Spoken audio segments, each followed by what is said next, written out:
Billionaire's son was born deaf, until Maid pulled something out of the boy's ear that shocked him. For 7 long years, the boy's small hand would instinctively reach for his right ear again and again, as if searching for something that no one else could touch. Every doctor gave the same answer, spoken with gentle finality. There was nothing they could do. His father spent millions of dollars, crossed oceans and continents, pleaded with experts in pristine clinics and shining hospitals, asking them to look again, to listen harder. They all shook their heads. But then one quiet day, a nanny noticed something that no one else had ever seen. And what she discovered inside that little boy's ear would leave even the most skeptical soul at a loss for words. His name was Lucas Wilder, 7 years old, born into a world where silence was the only sound. He had never heard his mother's voice. He had never known his own. There was no laughter, no wind rustling through trees, no knock on a door. Only silence. A silence so thick it clung to him, trailing his every move like a second skin. And while those around him eventually made peace with that stillness, Lucas never did.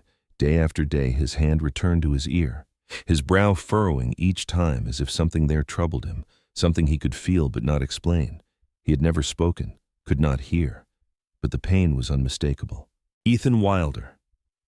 Lucas's father was a renowned tech entrepreneur, a man whose companies stretched from the East Coast to the West, his name known in boardrooms and business journals. Yet for all his wealth and power, he could not buy sound for his son. Ethan was once a man of unshakable faith in science. When Lucas was diagnosed with congenital deafness, Ethan rejected the verdict. He could not accept it. It was not the answer he was prepared to live with. So he traveled to the best places, made appointments at Johns Hopkins in Baltimore, Stanford Medical Center in California, a famous ear clinic in the Swiss Alps, then Tokyo, then New York again. He sat with top specialists, paid exorbitant consultation fees, endured every test, every scan, every clinical routine. The conclusion never changed. It happened after a high fever when he was 2. Since then, the silence took him. There was no treatment. The damage was permanent. They told him to learn how to accept.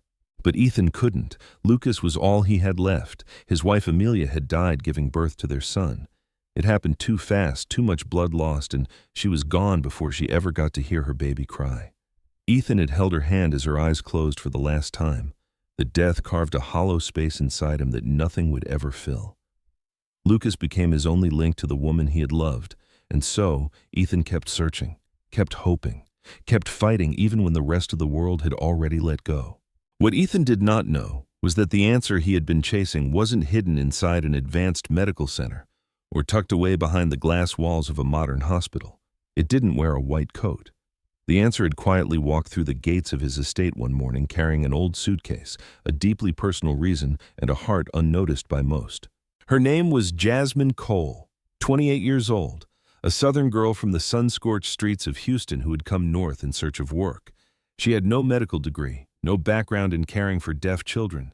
She was simply a nanny taking on jobs to help cover the rising cost of her grandmother's care in a nursing home where Alzheimer's slowly erased everything familiar. But Jasmine, with a quiet gaze and a kind of patience no one had ever given to Lucas, noticed something others had missed. A repeated gesture, a grimace that had become invisible through familiarity. And then, with a courage no one had expected, she did something no one had dared to do. In that moment, the boy's life shifted into a new realm, a world with sound, a world he had never imagined could be real. And it all began with the moment Jasmine chose not to turn away. If you've been listening this far and felt something stir within you from Lucas's story, we'd love to hear from you. Where are you listening from? Leave a comment and let us know the place you call home so we can see just how far this story has traveled across the world. And if this story touched your heart, don't forget to subscribe to Emotional Echoes, hit the like button, and share this video with someone you love. Because somewhere out there, someone might be in need of a little hope, a spark of inspiration, or simply a reason to believe that miracles still exist in this world. Join us in sharing real, heartfelt stories every day. The Wilder estate sat deep within the quiet outskirts of Vermont, nearly an hour's drive from the nearest town. It was a place cradled by ancient pine forests, where winding stone paths meandered through towering trees, and a small lake lay veiled in morning mist. In autumn, the leaves turned golden and crimson, falling like painted whispers along the trails, while in winter, snow blanketed the landscape in a hush so serene it felt almost sacred. But no matter how poetic the world appeared outside, within the walls of that house was a very different kind of silence. It was not the peaceful stillness of the countryside. It was a heavy, almost touchable silence. It crept into every room, every servant's footstep, every doorframe, every space between words never spoken and grief never named. No music played within those walls. No clock chimed the hour. There was no laughter of children, no bustling noise from the staff. Everything moved in hush, as if bound by an unspoken rule no one dared to break. Even footsteps had been trained into whispers. The staff learned early that Mr. Ethan did not care for noise, that any sound beyond what was strictly necessary was seen as a breach of respect. The grand living room stretched high to a vaulted ceiling with tall windows running from floor to beam, framed in thick double glass to keep the warmth in and the world out. On the walls hung abstract paintings Ethan had collected from New York galleries, cool tones, closed shapes, just like him. In the library, hundreds of books stood in perfect order on ebony shelves, but no one touched them. No one even remembered the last time a voice had read aloud in that room. Down the eastern hall at the far end was Lucas's room. It was lined with model airplanes, spacecrafts, and sketches of animals, everything arranged carefully, precisely, almost flawlessly. And even there was no sound. Lucas did not shout, did not giggle, did not sing like other children. He simply sat for hours by the window, staring at the snow-covered garden, or lined his models in perfect rows across the wooden floor. Ethan spent most afternoons in the study, seated before the fireplace, his eyes locked on a portrait hanging above the mantel. It was Amelia, his wife, captured in the midst of a laugh. That smile lived now only within that frame. Beside her stood Ethan from a younger time, and between them was Lucas. At 3 years old, a rare moment before Ethan understood his son would never hear his mother's name spoken aloud. He would sit like that for hours without reading, without a drink, just staring quietly at the painting, as if trying to hold on to something already too far gone. He was not a cruel man. But pain, when carried long enough, turns even the most tender soul into silence. That house had once known sound. When Amelia was alive, it echoed with jazz melodies, kitchen laughter, the rhythmic click of her heels across the hallway floors. But after her death and after Lucas's diagnosis, Ethan began to strip away every last sound, as though noise itself had become unbearable. It was his way of coping with loss, by transforming everything around him into a reflection of the ache within. And everyone who worked there learned to adapt. No one asked questions. No one whispered doubts. They all bowed their heads and obeyed. In that place, silence was not just habit. It was law. It was atmosphere. It was part of the life Lucas grew up in, never having heard a sound, yet feeling its absence more acutely than anyone else. And within that silence, the boy's fate waited quietly for something unexpected to arrive. Something that would come not from medicine or money, but from a young woman out of the South, bringing with her a courage and a heart wide enough to hear the kind of sounds that had never been spoken. It was a cold morning in early December, and Vermont lay beneath a heavy gray sky as though covered in a thin layer of ash. The snow had not yet begun to fall, but the chill had already crept into every fingertip, clung to the bare branches of trees deep in the forest. Along the stone-paved road leading to the Wilder estate, a taxi rolled to a slow stop. The door opened and Jasmine Cole stepped out, pulling behind her a faded canvas bag that carried everything she owned. A wintry gust tugged at the hem of her thin coat, but Jasmine only tightened the collar around her neck and looked up at the tall iron gates ahead. This was where she would be working. A grand house, elegant, perhaps even beautiful, and yet somehow as cold as the air around her. No one knew the real reason she had come. Her file said she had experience caring for children, that she had once worked at a private daycare in Texas. The reference noted that she was honest, quiet, and hard-working. These were the things the Wilder family needed, but no one asked why a young woman would leave behind the warmth of Houston to take a quiet job in a soundless house far from everything familiar. And Jasmine did not offer it, because that reason did not belong to this place. It belonged to a small room in a nursing home far in the South, where her grandmother now lay, eyes clouded, lips cracked, no longer able to remember her granddaughter's name. She was the last family Jasmine had, the woman who had raised her from the age of 11 after a car crash had stolen both of her parents. The woman who had risen at 3 in the morning to make Jasmine breakfast for school, who had sewn dresses for her out of old shirts, who had sat through long nights by her bedside when fever took hold, never once complaining. But time and illness spare no one.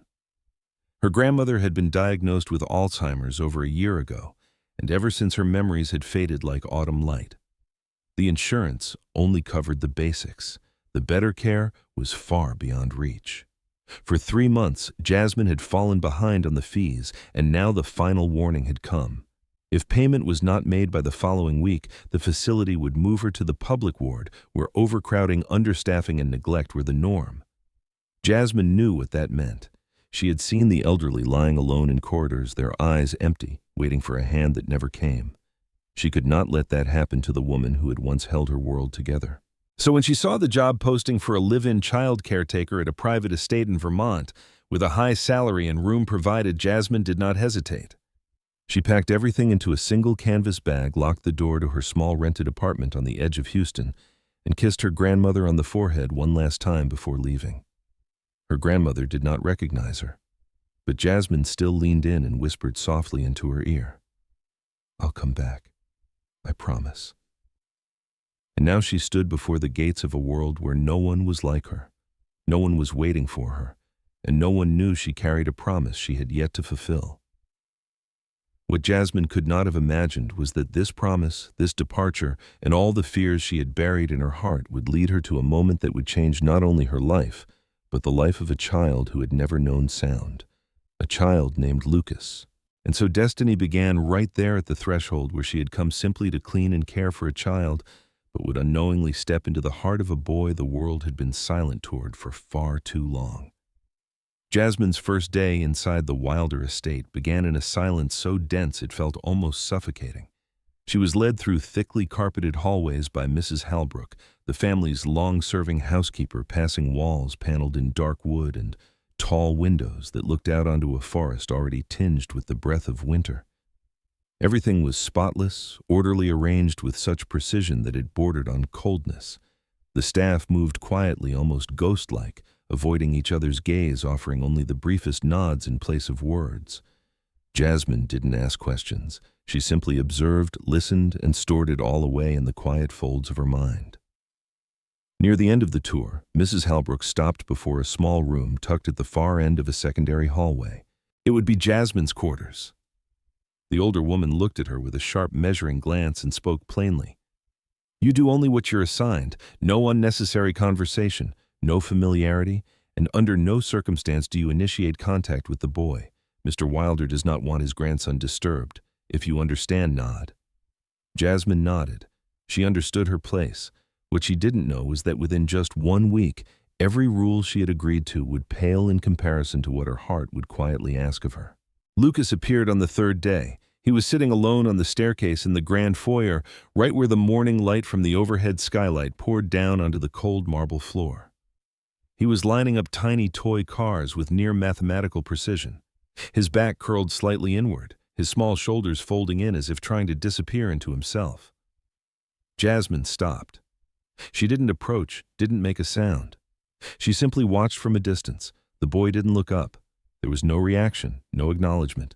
Only his small hands continued their work and his eyes stayed fixed as if the world had shrunk to nothing but plastic wheels and the stone beneath them. But there was one thing Jasmine noticed. Every few minutes, Lucas would touch his right ear. Just a light, fleeting gesture, but each time his face would flinch just enough to betray something deeper. Pain, perhaps, or discomfort so familiar it no longer asked to be named. Jasmine said nothing. She resumed her chores, dusting shelves, wiping windows, straightening pillows in the sitting room, but her eyes remained aware. And something in her heart began to crack open where her mind had tried so hard to keep it shut. In the days that followed, Jasmine would often see Lucas in that same spot at the same hour doing the same quiet task. He never caused trouble, never raised his voice, never asked for anything. But beneath that obedience lived a loneliness so large it echoed. Jasmine recognized it. She had once been the silent girl by the school window, hoping someone might notice her amid the noise of others. So she tried something small. One morning on the stair where Lucas usually sat, Jasmine left behind a paper crane folded from an old utility bill. She didn't write a note. Just creased the wings, gently smoothed each line with care, and placed it at the edge of the step before walking away to tend to her duties. She expected nothing. But the next day, the crane was gone, and in its place lay a slip of paper sketched in soft blue pencil, showing a small airplane soaring through the sky beneath a heart-shaped cloud. Jasmine smiled, and for the first time in months, she felt seen, truly seen. From that moment on, each day brought with it a quiet exchange between them, small and unspoken, yet unmistakably real. Sometimes it was a cinnamon candy wrapped in red foil that Jasmine left behind without a word. Sometimes it was a scribbled smiley face from Lucas drawn in crayon on the back of an old envelope. They didn't need language. Jasmine had never learned formal sign language, but she began to understand Lucas in other ways. When he tapped his chest twice with his small hand, it meant he was happy. When he tilted his face upward and closed his eyes, he was imagining. And when he pressed both palms together and held them gently to his chest, it meant he felt safe. Jasmine cherished each of those subtle signs. She never broke Lucas's silence. She simply stepped into his world as a quiet presence, not demanding space, not crowding him, just close enough that he could feel she was there. And then one afternoon, Lucas struggled with a tiny model airplane, his small hands trembling with frustration as he tried to fit a stubborn wing into place. Jasmine approached, slowly, said nothing, and sat down beside him. With careful hands, she guided the piece into position, securing it gently. Lucas looked up. For the first time, their eyes met at close distance. He didn't smile fully, but the corner of his mouth lifted ever so slightly, soft as wind. Jasmine raised her hand and gave a gentle wave. Lucas responded with a shy, tentative wave of his own. No words were exchanged, but in that instant something passed between them, clear as a bell in a silent room. A kind of call not made of sound but felt deeply in the heart of both. In that voiceless world, a friendship had begun to take root, quiet yet fierce, like the boy himself whose ears had never known sound but whose heart never stopped listening. After that day, Jasmine paid closer attention to the smallest movements in Lucas. She didn't just watch to respond. She began to listen with her eyes, with her instinct, with the kind of sensitivity that only those who have lived inside silence can truly develop. Lucas still didn't speak. He didn't make a single sound, but his eyes spoke volumes. In the drawings he left behind, more and more details emerged, layered with feeling. One day, it was a picture of a tree standing in the rain, gray drops falling steadily all around. But above the branches hovered a single red umbrella. No one could quite explain how a 7-year-old boy could express sorrow so vividly through image. But Jasmine understood. She had lived through days that felt just like that. And that's when she began to feel it. Something was wrong. Lucas still touched his right ear. At first, Jasmine assumed it was a habit, the sort of gesture children make when they feel uneasy or distracted. But no, this was different. It wasn't a quirk. It was the reaction to a recurring pain. Every time his hand rose to his ear, his face pinched ever so slightly, a flicker of discomfort that spoke louder than any cry. No one else seemed to notice, or perhaps they had grown so used to it that it no longer seemed important. But Jasmine could not look away. One afternoon, as the estate sat in its usual hush beneath the grip of winter, Jasmine was mopping near the playroom. Lucas sat not far off, drawing quietly, his small shoulders hunched over the page. He was sketching a glowing circle with bright yellow rays reaching out like sunlight. Then, without warning, he dropped his crayon and pressed both hands to his head, his fingers digging into his right ear. His face tightened, lips pressed into a hard line, yet still no sound came. Jasmine froze. For a few seconds she could not move. She didn't rush to him. She stayed still, watching every movement, every grimace. When the wave of pain passed, Lucas picked up his crayon and went on as though nothing had happened. But Jasmine knew he was not okay. She began to remember something she had witnessed years ago. Something small, almost forgotten, yet now returning with startling clarity. It was when Marcus, her younger cousin, was just 6 years old. He had also been thought to be partially deaf. The family was poor, unable to afford specialized care or in-depth examinations. Marcus didn't speak. He didn't respond to sound. Everyone assumed his hearing nerves had been damaged, and that was the end of it. But then, during a routine visit to a small rural clinic, a young doctor happened to examine him more carefully. What he found was simple: a hardened mass of earwax lodged deep within Marcus's ear canal. After it was removed and a minor middle ear infection treated, Marcus began to hear. and to speak, just like that. The story had faded with time, buried beneath the blur of years, but now it played again in Jasmine's mind like a film in slow motion, its details sharper than ever. She was not a doctor, but she had eyes, and she had instinct. The more she watched Lucas, the more certain she became that the pain he was experiencing was not something a child should have to carry in silence. It made no sense that a 7-year-old would repeatedly react to the same ear with the same subtle grimace unless something real, something physical was causing it. But why hadn't anyone noticed? Why had the world's best doctors, the specialists that Mr. Wilder had sought out across continents, not found anything? Jasmine didn't have those answers. But she knew this much. She could no longer pretend not to see it. Something important was there, tucked just beyond the curve of that small, fragile ear, waiting, perhaps pleading for someone patient enough to listen without words.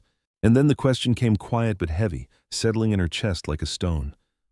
What if she was right? What if there was truly something wrong, and what if no one ever found it in time? That thought pressed against her ribs, slowed her breath, filled her with a kind of urgency she hadn't expected when she first arrived. In that moment, Jasmine understood something with painful clarity. She had not come to this house simply to clean rooms or tend to a child. She had been led here for something else, something deeper, something far greater than work or wages. She had been brought here, perhaps without knowing it, to be the one person willing to see what others had missed, to be present for the silent truth written in the eyes of a child who could not speak but who had never stopped reaching out, again and again to the same ear, as though he too was trying to tell someone there was still time. That night, Jasmine couldn't sleep. The wind whispered through the cracks of the window pane, slipping in from the forest like a breath from someone unseen, murmuring just beyond the glass. She lay on the narrow single bed, eyes wide open, her chest heavy as if someone had placed a stone on it. The image of Lucas returned again and again, the boy curled in a corner, his hands gripping his head, fingers digging into his right ear as if trying to press the pain away. His eyes stared into nothing, tearless, voiceless, yet filled with a kind of suffering deeper than any ordinary ache. Jasmine turned to look at the old Bible resting on the bedside table, its corners frayed, its leather worn with time. It had been a birthday gift from her grandmother on the day she turned 16. She reached for it, gently flipping through the pages. Her eyes didn't read, but her heart searched for something familiar.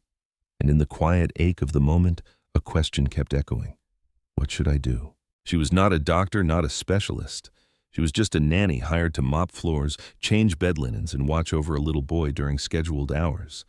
And she had been told clearly again and again that she was not to interfere with anything related to the child's medical condition or behavior. Mrs. Halbrook had emphasized it more than once. The boy needed quiet. Mr. Wilder did not tolerate boundaries being crossed. Jasmine understood. She needed this job. The paycheck was the only thing keeping her grandmother in that care home, the only thing standing between the woman who raised her and a crowded, forgotten wing where old souls lay alone. Losing this job would mean more than a loss of income. It would mean failing the one person who had sacrificed everything for her. But at the same time, she couldn't turn away from the boy's face, from his eyes pleading without sound, from the silent question they seemed to carry day after day that no one else dared answer. Jasmine closed the Bible and held it to her chest. She shut her eyes. In her mind now, there were only two faces. One was her grandmother's, resting quietly in that narrow hospital bed, her thin hand wrapped around Jasmine's in their last goodbye. The other was Lucas, a boy who had never heard anyone speak his name yet, who bore a pain too real to ignore. Jasmine whispered into the dark, "Lord, if I'm wrong, please show me. But if I'm right, give me the courage. I ask for nothing for myself. I only want to help that child. Use me if that is your will." It was the first prayer Jasmine had spoken aloud since she left Texas. There was no thunder in response, no voice from above, no sudden beam of light shining through the frosted glass. Only silence. But a different silence this time. A gentler one. A silence that carried weight like a hand resting on her shoulder, not pushing, not pulling, just letting her know she wasn't alone. Jasmine opened her eyes, and for the first time in many nights, she no longer felt afraid. Not because she had the answer, but because she had chosen not to ignore the question. In a world where rules often stood taller than love, she knew she had taken one small step beyond the line. But sometimes it is that one small step that opens the door to something no one ever expects. And Jasmine, the quiet girl from Texas with a heart too full to stay silent, was ready to wait for whatever came next. The next morning, the Vermont sky was still thick with a heavy gray that pressed low over the trees, but inside Jasmine something had quietly shifted. It wasn't peace, it wasn't joy. It was the silence of someone who had made a decision. She went about her duties as usual, wiping down the staircase, smoothing out bedsheets, polishing the fogged glass of the tall windows. But every so often her gaze would drift toward Lucas, who now sat quietly in the playroom coloring. He seemed used to her presence now, no longer startled, no longer wary. Sometimes as she passed he would lift his eyes and tilt his head ever so slightly, as if trying to understand something just out of reach. Jasmine recognized that look. He could sense something was changing, and just as she was about to step into the room to greet him, as she had made a habit of doing each morning, a voice stopped her cold. "What do you think you're doing?" Jasmine turned. Mrs. Halbrook stood in the hallway, arms crossed, her expression colder than the wind outside. Her voice was calm but sharp with suspicion. "I made myself very clear from the beginning, didn't I?" No direct contact, no unnecessary conversation with the boy. Jasmine steadied her breath and spoke softly. "I haven't done anything wrong, ma'am. I'm only concerned. I think he may be having an issue with his right ear. I believe it should be looked at." Mrs. Halbrook's brows tightened as though Jasmine had said something foolish. "And who are you to think such a thing? Are you a doctor? An audiologist? You're here to mop floors and fold linens, nothing more. You do not have the authority to make judgments about the child's condition. All medical matters are handled by professionals." Jasmine's hands curled tightly at her sides. She hadn't meant to cause trouble. But the image of Lucas shrinking into himself from pain, his fingers pressing into his ear, his face tightened in silent distress, lingered inside her like a wound that refused to close. "I know I'm not a doctor. I know my place. But I've seen him in pain. I've seen something others have missed. At the very least, I think—" She didn't finish. Mrs. Halbrook's voice sliced through her sentence. "You don't think not here. You work.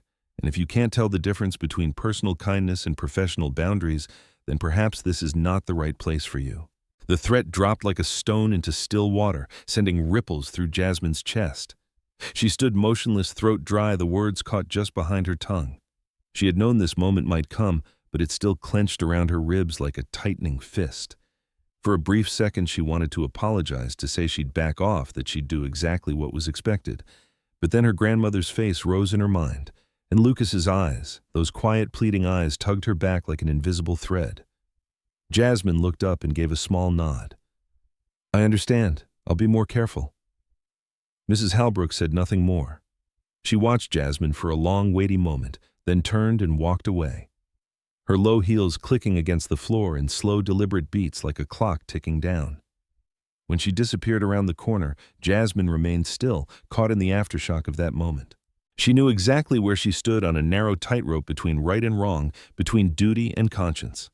On one side, there was a steady income, a roof over her head, the only way she could keep her grandmother in a place of dignity and care.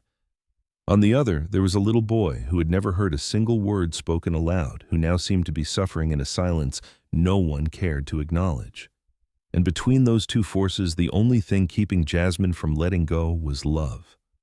A love that might seem small to the world, but once it takes root can grow strong enough to carry someone through fear, through warnings, through rules carved in stone.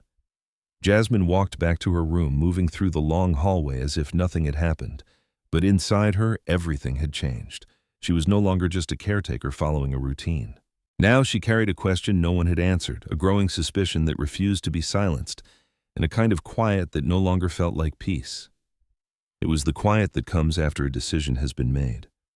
And though she didn't yet know what she would do, she knew one thing with certainty. The truth could not stay buried forever, especially not when it lived inside the ear of a child who had waited too long to be heard. Since the tense conversation with Mrs. Halbrook, Jasmine had become more cautious. She followed her schedule to the minute, spoke less, kept her eyes from lingering too long on Lucas whenever someone else was nearby, but the question wouldn't let her go. What Lucas was enduring wasn't random. And Jasmine needed to really know whether her instincts were betraying her or if something vital had been missed. She couldn't rely only on a feeling. She needed a sign, some kind of proof that what she saw wasn't just in her head. And it was in that quiet search for answers that she stumbled upon the box of files tucked away in the small storage room beside the library. It was a rare afternoon when Mrs. Halbrook had gone out with the driver to handle holiday shopping.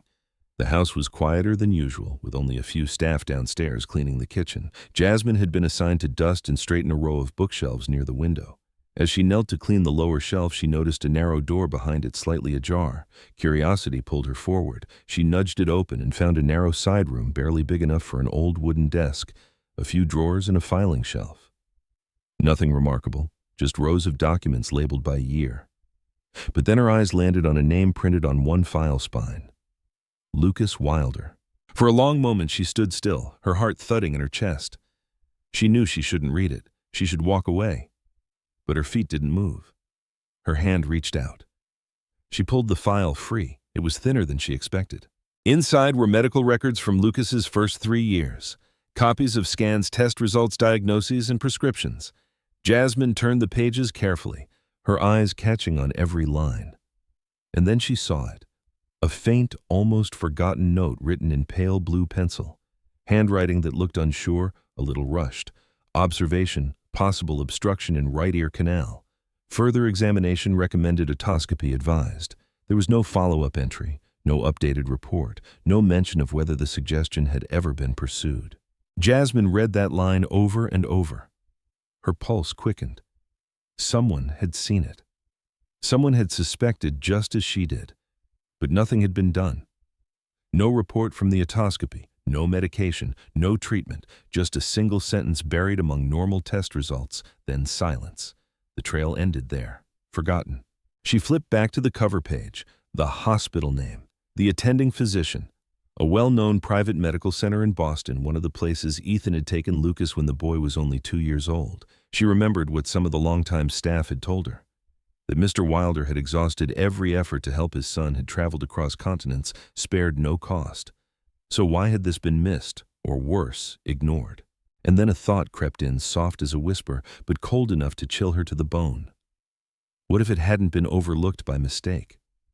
What if Ethan's wealth, his desperation, had made him a target? What if someone somewhere had seen more value in a patient who would never be healed than in a boy who might simply need a procedure and a chance? The idea left Jasmine breathless. Her hand tightened around the folder. Then, carefully, she placed it back where she found it, straightened the papers, adjusted the drawer, and closed the door as gently as she could. When she stepped out into the hallway, no one had seen. No one knew. But inside her, everything had shifted. She no longer doubted. She knew now with painful clarity that she had been right all along. And that certainty made it impossible to walk away, not after reading that single buried line. Not after knowing that Lucas had not been overlooked by accident, but by neglect, by indifference, by a world too busy or too proud to look twice. And now there was only her. A nanny. A housekeeper.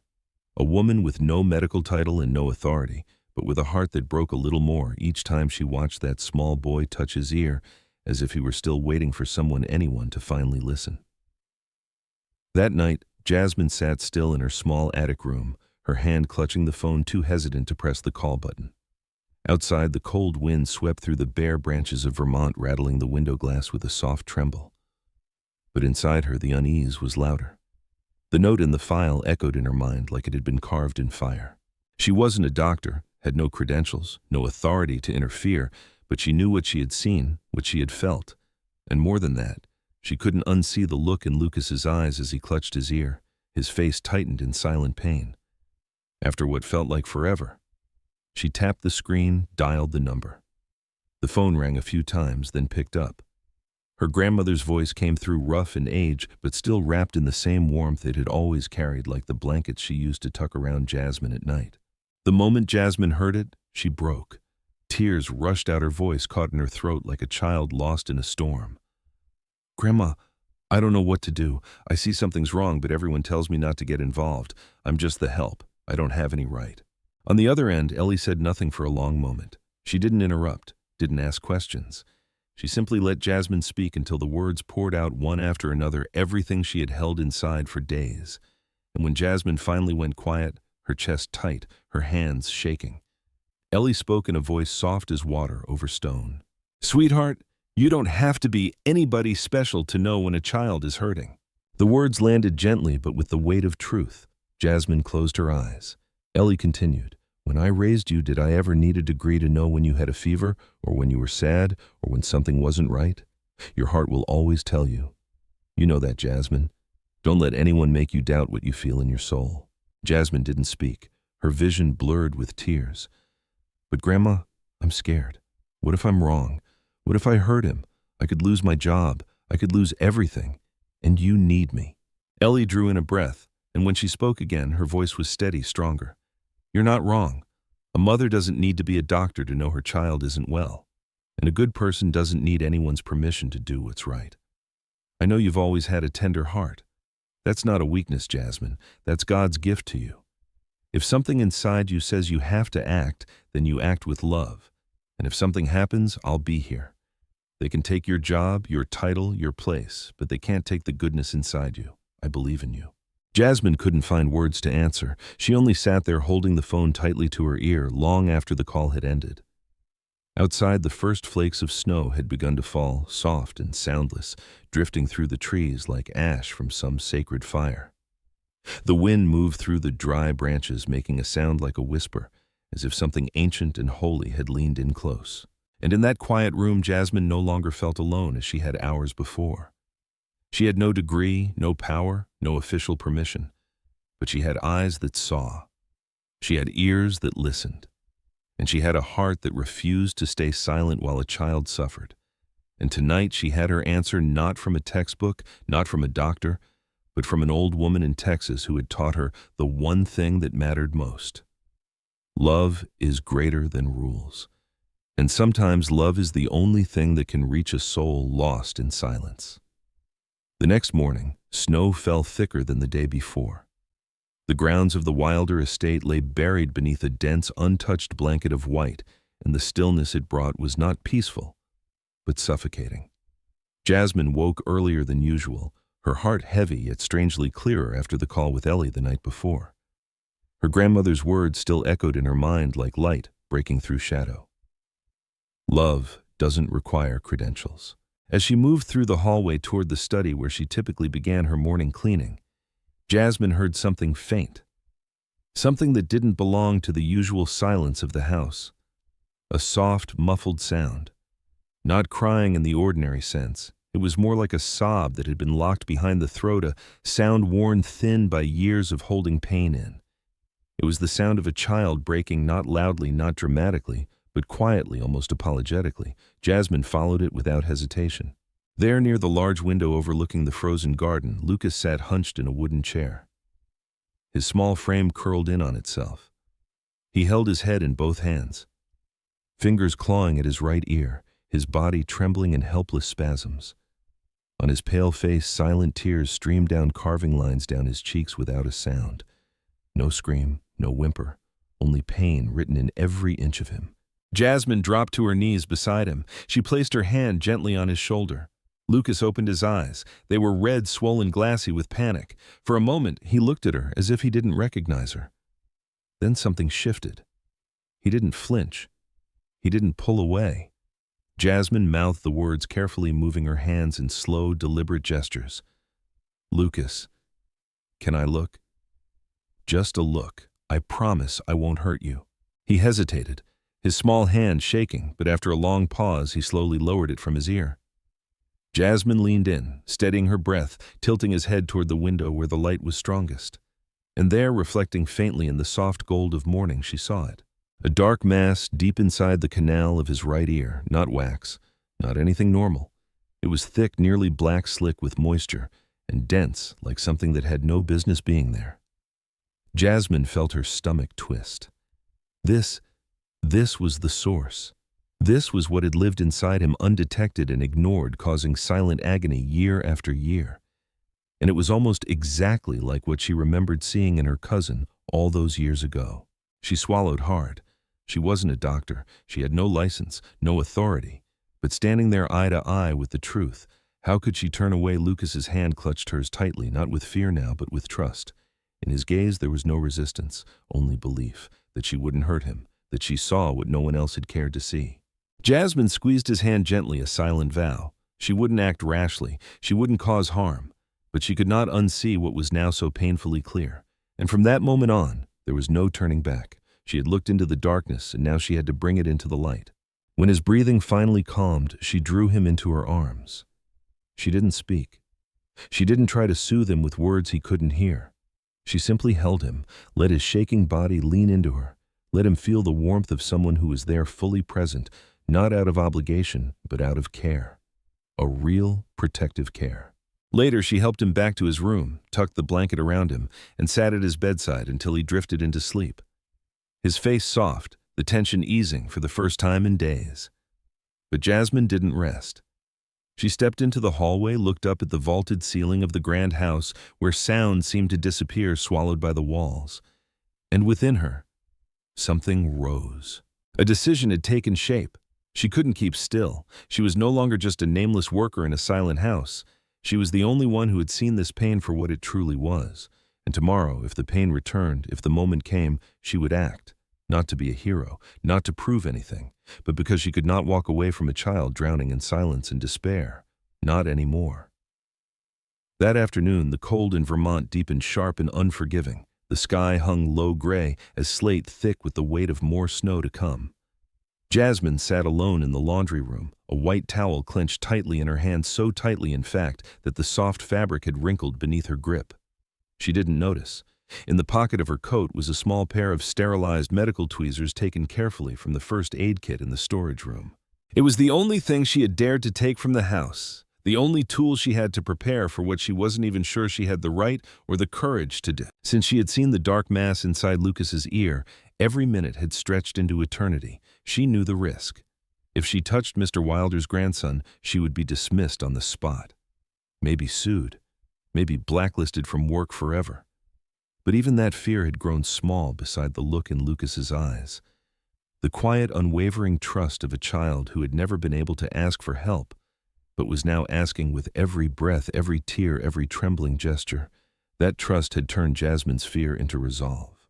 When the old clock in the hall struck 3, the sound echoed through the great silent house. And then footsteps. Rapid, uneven, coming down the wooden floor like a panic-given form. Lucas. He burst out of the reading room, his face ashen, both hands pressed to his right ear. His breaths came short and sharp, and his steps stumbled as if each one hurt. Jasmine dropped the towel and ran. She knelt, catching his shaking body in her arms, holding him close. This time he didn't need to be asked. He didn't resist. He only looked at her, his tear-streaked face tight with pain and desperation. In his eyes was a plea he couldn't speak, but Jasmine heard it clearly. She glanced around. The corridor was empty. No servants, no Mrs. Halbrook, no Mr. Wilder, only them caught in a long hallway lit by soft afternoon light and the ticking of an ancient grandfather clock. This was the moment. There would not be another. Jasmine gently lowered Lucas onto the thick rug, resting his head in her lap. Her hands trembled as she reached into her pocket, pulled out the tweezers. She didn't rush. She didn't speak, only mouthed a silent prayer. Lord, if I'm wrong, forgive me. But if I'm right, guide my hands. She turned his head toward the light, carefully pulling back the ear. The obstruction was clearer now, no longer a shadow, but a physical resinous mass lodged deep in the canal. It was thick, dark as tar, clinging to the walls like tree sap left too long in the sun. Not wax, not dirt, something that didn't belong. Slowly, she inserted the tweezers, careful not to let them scrape his skin. Lucas squeezed his eyes shut, clutching at the fabric of her sleeve with white-knuckled hands. She could feel the tension in him like a cord pulled to the edge of snapping. She found the edge of the mass, breathed, pulled.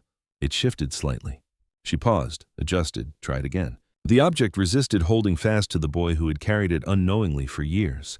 But then with one final precise tug, it released. It fell into her palm, heavy, sticky, and impossibly dark. Jasmine stared at it, her breath caught in her throat. But before she could react, something even more impossible happened.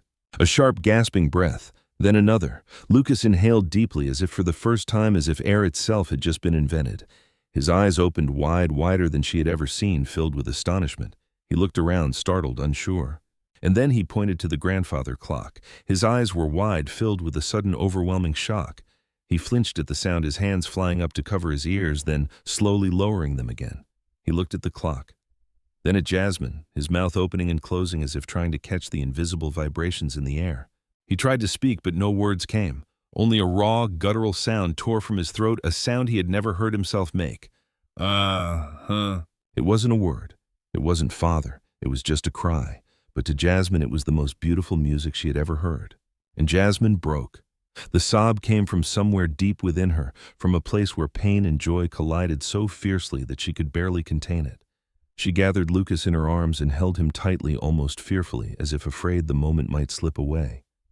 She could feel the thunder of his heartbeat against her chest, each beat faster, louder, more alive. That first word, father, wasn't a call to a toy or a pet or a thing. It was a name, a hope, a longing, a person. Someone Lucas had never heard but always known. Someone whose absence had never silenced the word in his heart.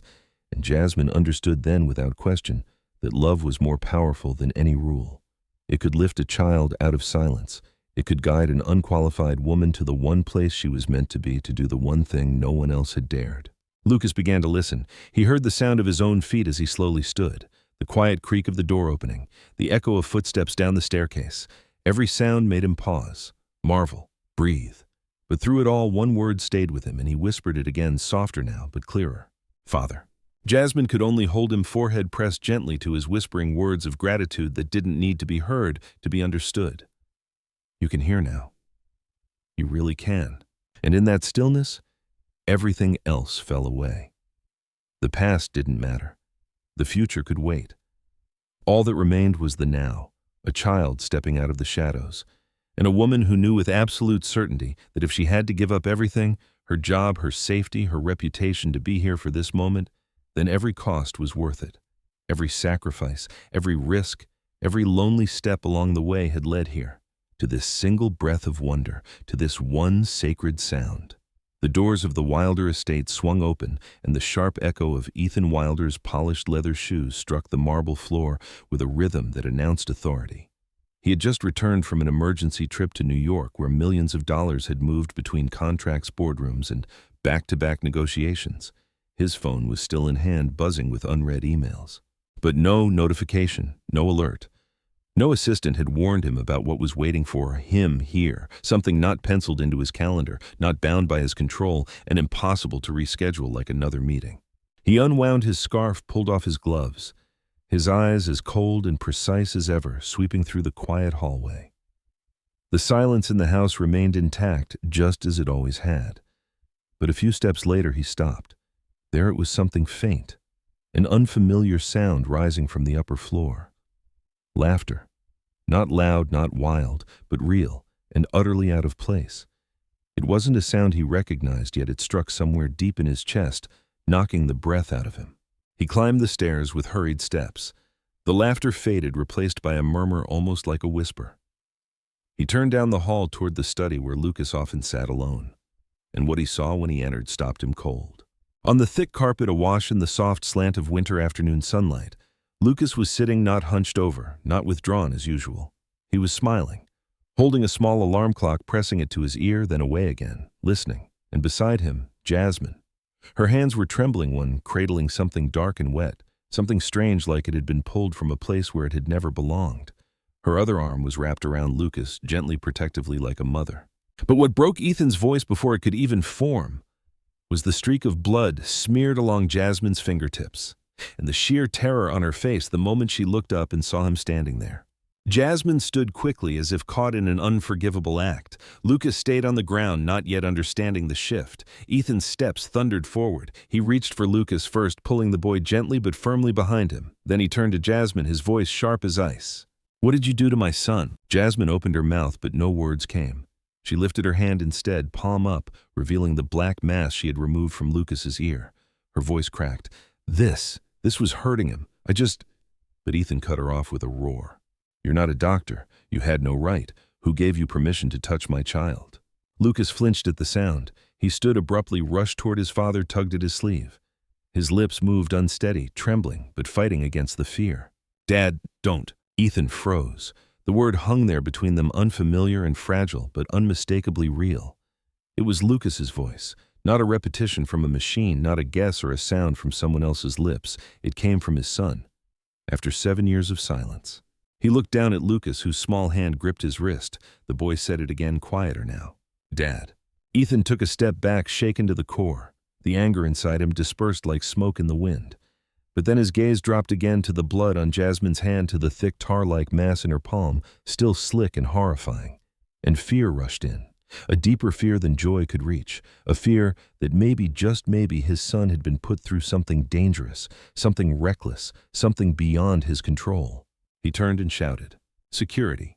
2 uniformed men appeared almost instantly. He pointed, "Take her to the security room."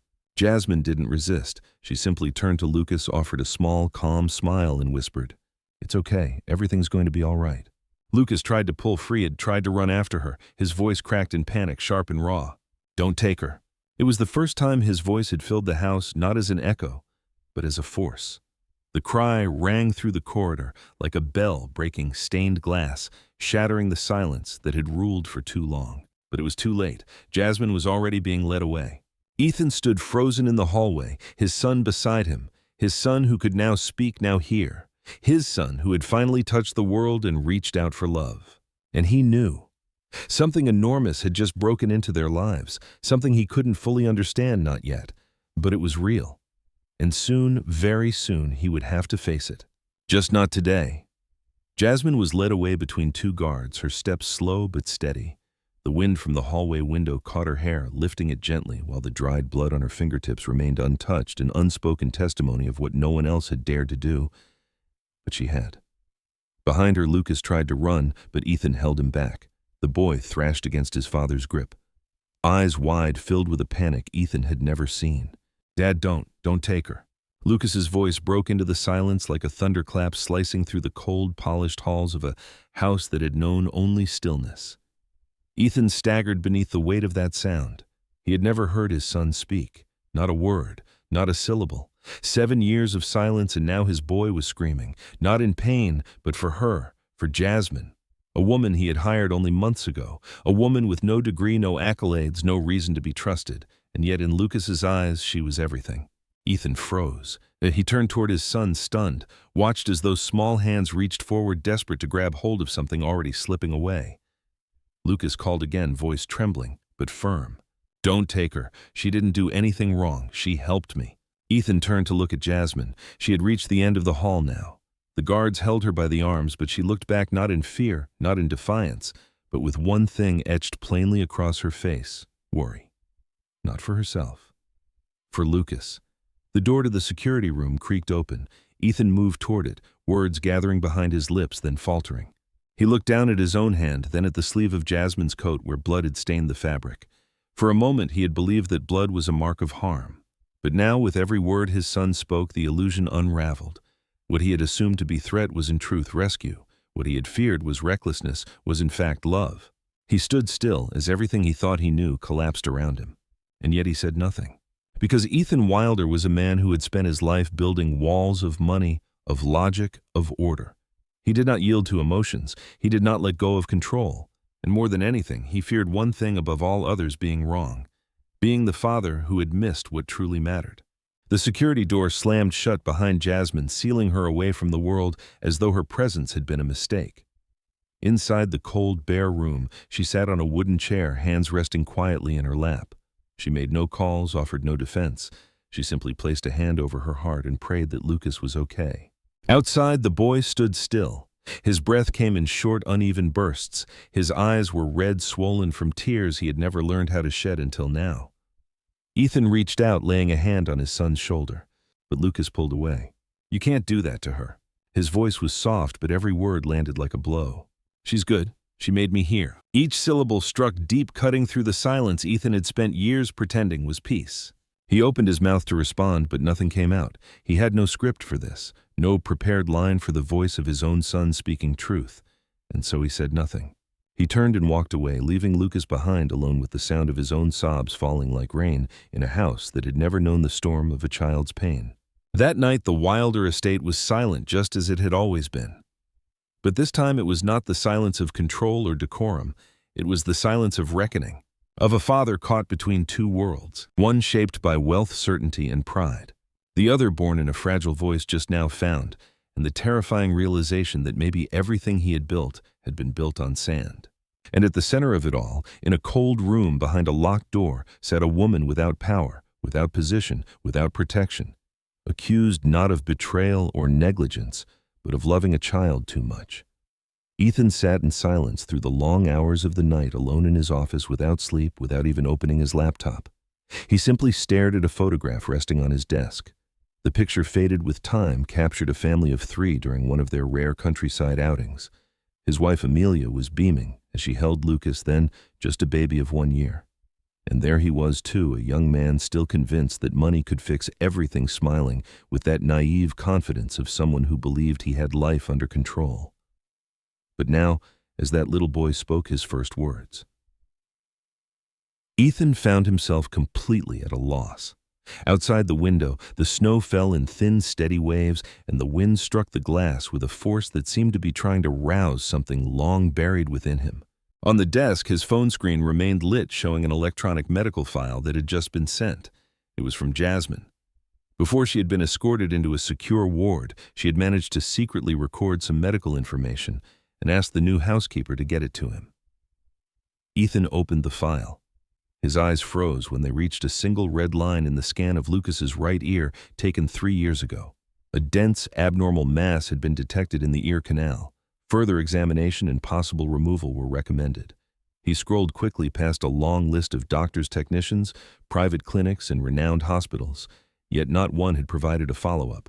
No surgery had been scheduled, no monitoring appointments, just an empty stretch of silence filled with the familiar refrain, "Continue observation and treat the symptoms." Ethan felt his chest tighten. He remembered vividly how that time he had taken Lucas to a prestigious medical center in California where they had consulted with a top ear, nose, and throat specialist.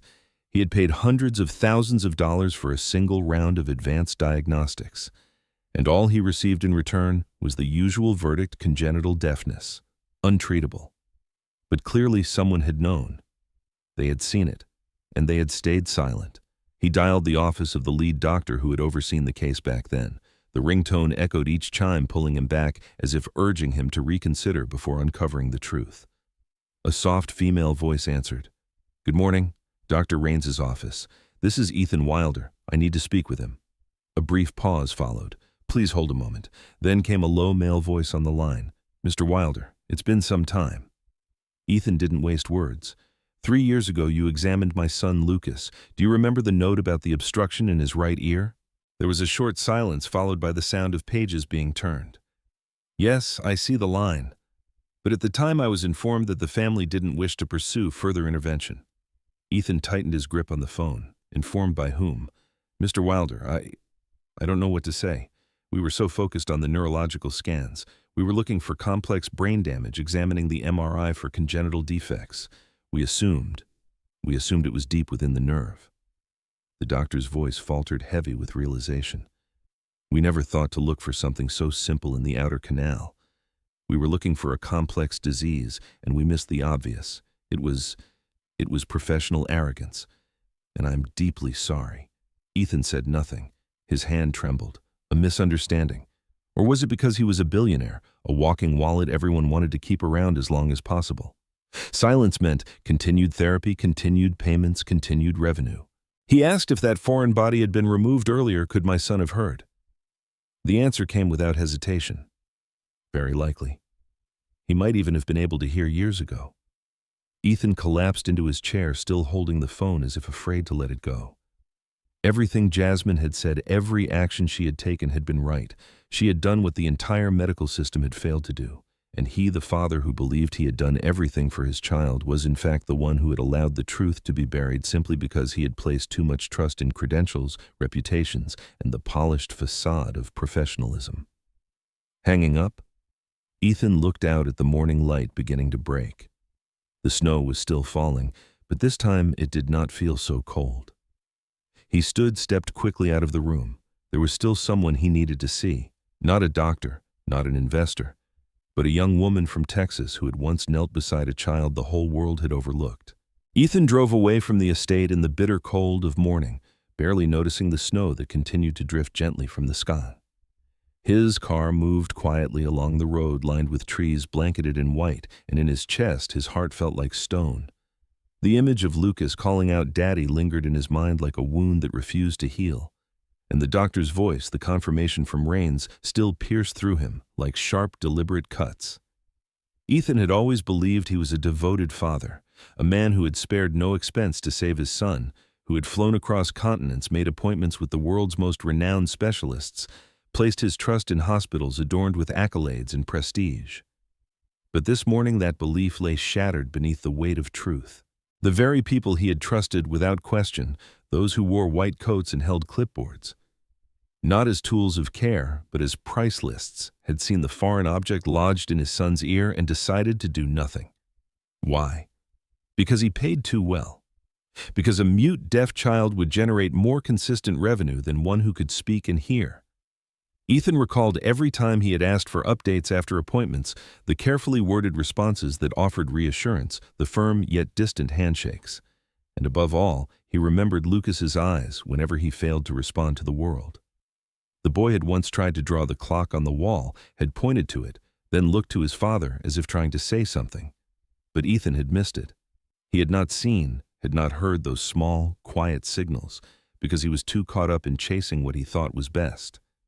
Now the only person who had truly seen Lucas was Jasmine, a young woman with no medical degree, no wealth, only a heart full of compassion and an unwavering belief in the worth of a child. And he, the man once hailed as a genius investor, the pillar of Wilder Holdings, was the one who had allowed the truth to go unnoticed. Ethan pulled up in front of a private hospital, the same one he had taken Lucas to 3 years earlier. He walked quickly inside, requesting to speak with the chief executive. An older man, polished and courteous, welcomed him into an office lined with certificates and awards. Ethan wasted no time. 3 years ago, your doctors found a foreign object in my son's ear. No one told me. No one did anything. Why? The man faltered slightly, then answered with the practiced calm of someone used to difficult conversations. Mr. Wilder, every decision was made based on medical advice and the family's consent. Ethan cut him off, no longer concerned with politeness. You call that consent? Letting my son live another 3 years in silence and pain, was that consent or was it negligence? The man maintained composure.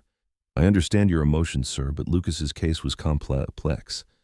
Ethan held up a printed page from the medical file Jasmine had given him. The red line was stark as blood. Foreign object detected, recommendation further action, and no one did a damn thing. He locked eyes with the man across from him. Do you have children? If you do, then you'll understand what it means to discover that someone knew your child could have been helped and chose silence because the payments kept coming. His voice dropped, no longer filled with rage, but with something far heavier. This was not a treatment failure. This was a choice not to treat. The man bowed his head. There were no more excuses to give. Ethan turned and walked out, leaving behind a system he had once trusted without question. On the drive back, he called the estate. He asked a single question. Is Jasmine still there? When the housekeeper replied that she was still being kept in the security room, Ethan closed his eyes. And for the first time in many years, he felt tears fall. Not out of anger, but because he had finally seen something that money could never buy. A girl from Texas had done what an entire medical establishment had failed to do. And if he didn't make it right now, he would lose the one thing that still tethered his son to this world. A father must know when to humble himself to gather the shattered pieces of trust he had allowed to break.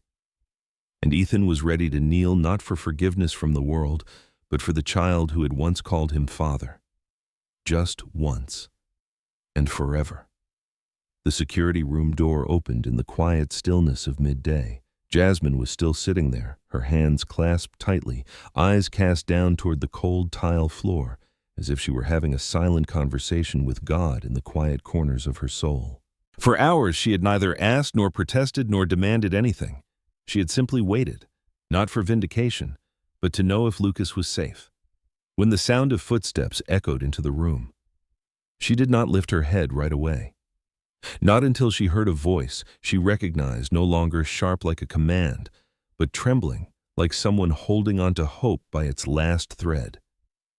Jasmine. She looked up. Ethan Wilder stood before her, but not as she had known him.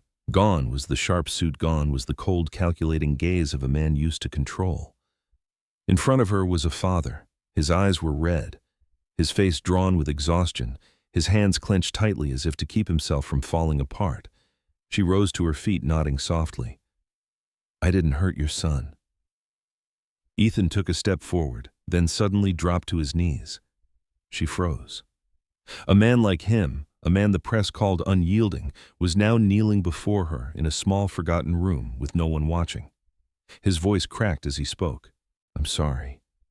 I'm sorry I didn't see. I didn't see Lucas. I didn't see you. I didn't see the truth." Jasmine stood in silence. Ethan looked up, his eyes so raw, so sincere she had to turn away just to bear the weight of it. "I spoke to the doctors. They knew. 3 years ago. And they did nothing, because I was too valuable."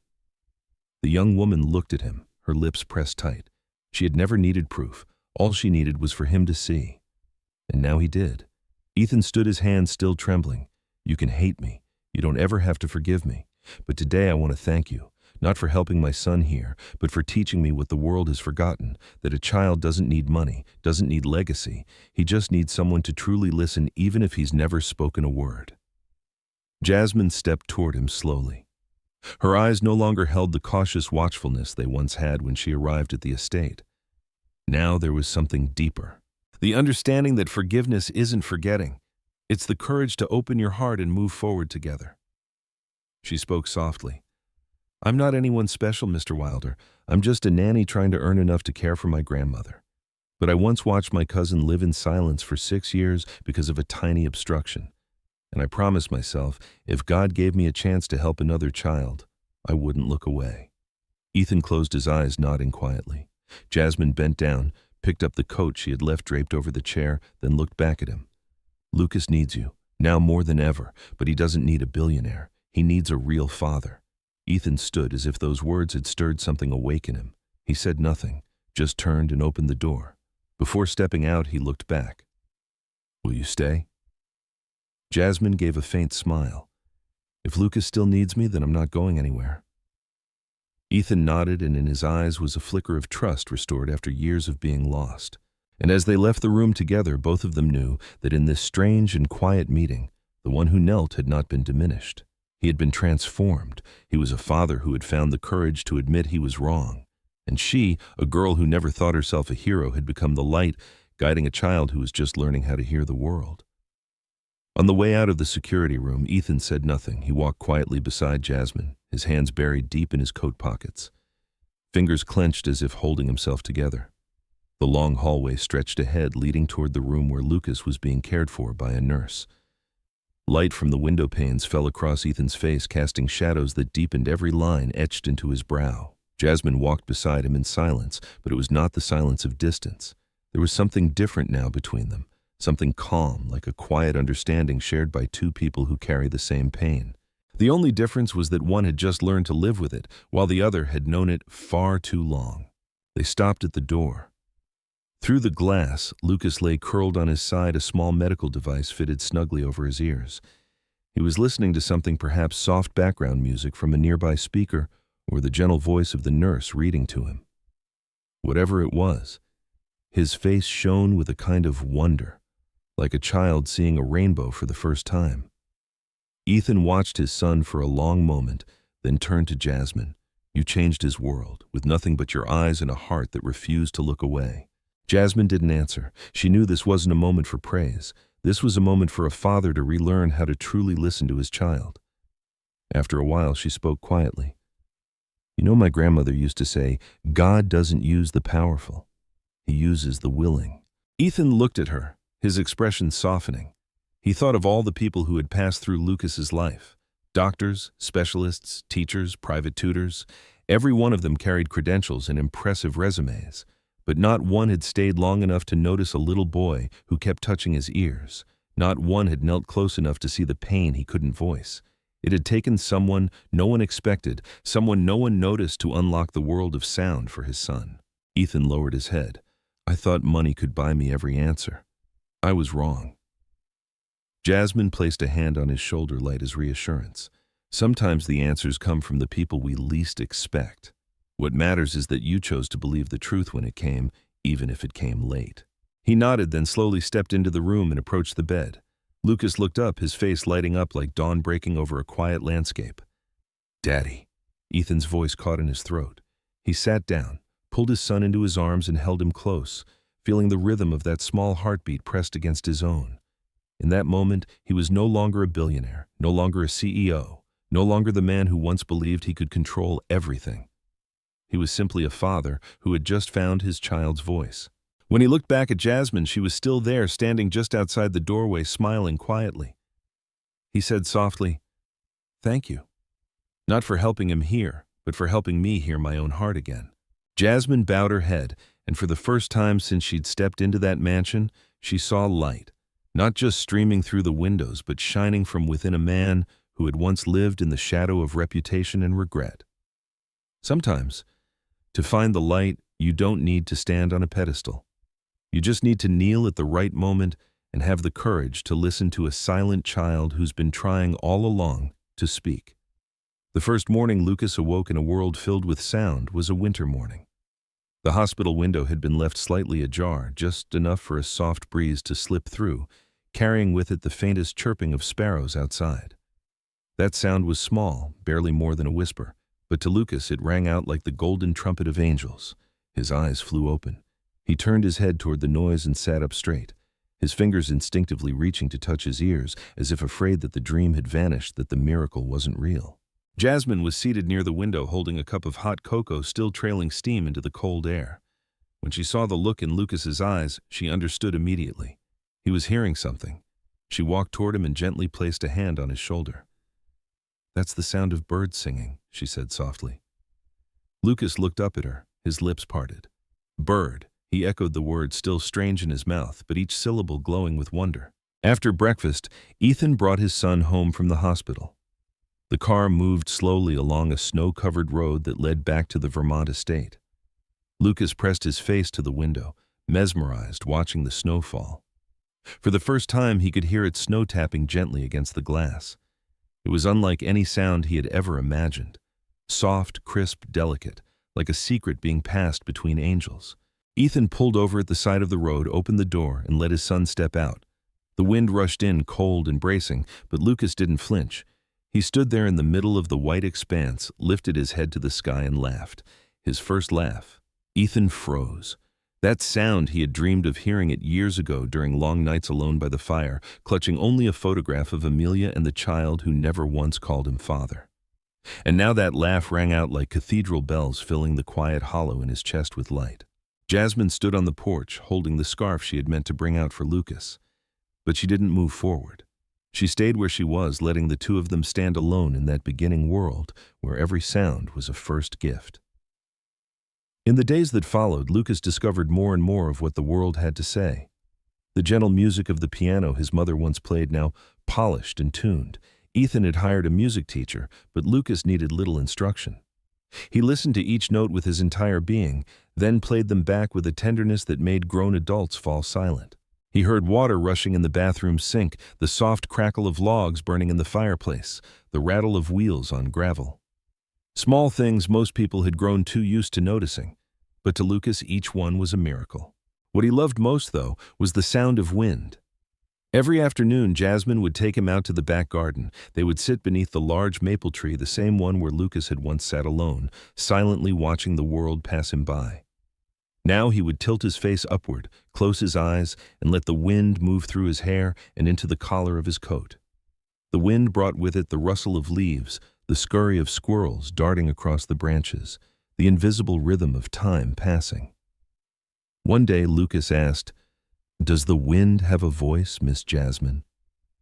She smiled and stroked his hair. "Of course," she said. "The wind speaks the language of nature. And now, you can finally hear it." He nodded, eyes shining like stars. Ethan sat a little distance away on a bench by the fence. He never interrupted, only watched in silence.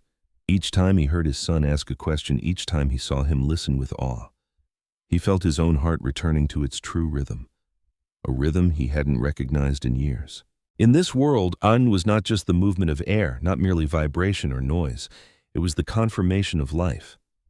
And for Lucas, a boy who had lived 8 years in silence, every moment now was the first morning of the rest of his life. A few months after Lucas began his journey in a world of sound, the small town nestled at the foot of the Vermont hills bore witness to an event that quietly stirred the hearts of an entire community. In the heart of town, on a modest plot of land that once held the old library, a new building was unveiled. Its design was simple, with tall glass windows that welcomed natural light, but what left everyone speechless was not the architecture. It was the bronze plaque affixed outside. Etched into it were the words, "Jasmine Cole, Children's Medical Center." And beneath that, in delicate handwriting copied from Lucas himself, a quiet inscription read, "Sometimes God doesn't send a doctor. He just needs a heart that knows how to love." On the day of the dedication, Ethan stood beside the podium. He was dressed plainly, no tie, holding the microphone in hands that trembled not from nerves, but from emotion. Before him were townspeople, journalists, nurses, and physicians and children receiving the first round of free care offered by the center. But when he spoke, his voice didn't reach out like a speech. It folded inward, as if he were speaking to no one but himself. "I spent years chasing what I believed was a miracle. I paid millions of dollars, flew across dozens of countries, sat with the most respected minds in medicine. And yet what healed my son came from someone with no degrees, no credentials, no reputation. Just a heart that refused to turn away from suffering." He paused, searching the crowd. Jasmine stood quietly beneath the trees at the back, wearing no elegant dress, no jewelry, only the kind of smile that comes when the soul is full and words no longer suffice. Ethan continued, his voice cracking. "I named this center after her, not to celebrate Jasmine alone, but to remind us all that compassion isn't taught in textbooks. It lives in what we do. The Jasmine Cole Center will be a place where every child in need is seen and cared for, regardless of what their parents can afford or whether they know how to ask." Jasmine did not speak that day. She simply stood, her gaze fixed on Lucas, who was seated among the other children, listening to his father's every word through ears once closed, now opened by nothing but love. Lucas waved to her, his lips forming words she didn't need to hear aloud to understand. "Thank you." Later, Ethan walked over to where she stood. He was no longer the powerful billionaire, no longer the public figure with the world at his fingertips. He was only a father who had once knelt before this young woman and asked for forgiveness. They didn't speak much. They didn't have to. They simply looked at one another and nodded, because everything that needed to be said had already been carved into the name of this place. And from that day forward, in every burst of laughter echoing through the halls, in every small footstep racing down those bright corridors, there was the quiet presence of a young nanny who had dared to act on what was right, even when the cost was everything. On an early winter morning, snow blanketed the roads leading into the quiet little town where the Jasmine Cole Center had just officially opened its doors. The air was crisp, but inside the Wilder estate, warmth spread not only from the fireplace, but from a kind of laughter the house had never known before. In the sunlit living room, Lucas sat on the rug wearing a pair of small, specially designed hearing aids. The gentle waves of a symphony, the first he had ever truly heard, flowed through his mind like soft tides.